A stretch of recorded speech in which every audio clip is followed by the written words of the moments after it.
And as we continue here, Western Mass News, we are your election authority. And before you head to the polls this election day, we're getting you some answers. Joining us this morning is Adjunct Professor Bob Ravens-Seger from American International College, or AIC. Hey, Bob, welcome to the show. Really appreciate you coming on, and we look forward to getting some of your insight here. So the first question to throw your way here has to do with voter turnout. We've seen a lot of people early voting or by mail. So what do you think today looks like? A lot of in-person, and is it different from 2016? Oh, it's going to be a lot different than 2016 because so many people have voted early.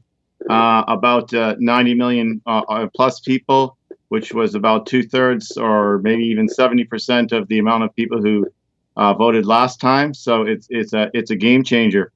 Yeah, no doubt about that. The pandemic, no doubt, fueling it as well. What are any early polls or indications seeing? Here in Massachusetts, it seems pretty predictable, but across the nation, you got any inclinations there? Well, I think that the states to watch are Florida and North Carolina, which we may be able to expect some early results if you're, once the polls start closing at 8 tonight, you're going to look to see if there's some early results from there.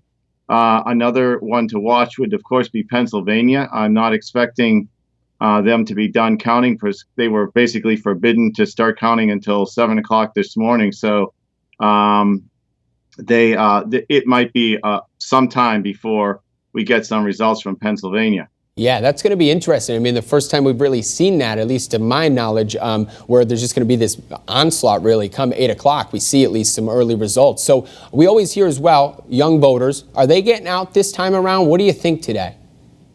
Anecdotally, it looks like the young voters are voting in levels that we haven't seen since 2008. Oh. So that's pretty high, yeah. Yeah, so that's very good. What's fueling that? Like, is it just, I mean, you're a professor, you deal with them a lot.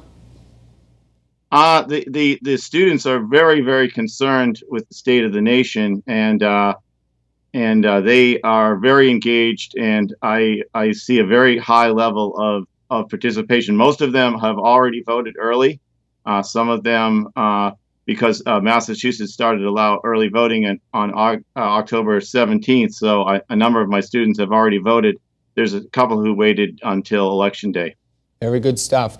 Bob Ravens-Seger, thank you so much for coming on today from AIC. We'll definitely be catching up with you as well here throughout the show. Truly do appreciate your insight here this morning, Bob. Thank you very much for coming on again. All right, thank you.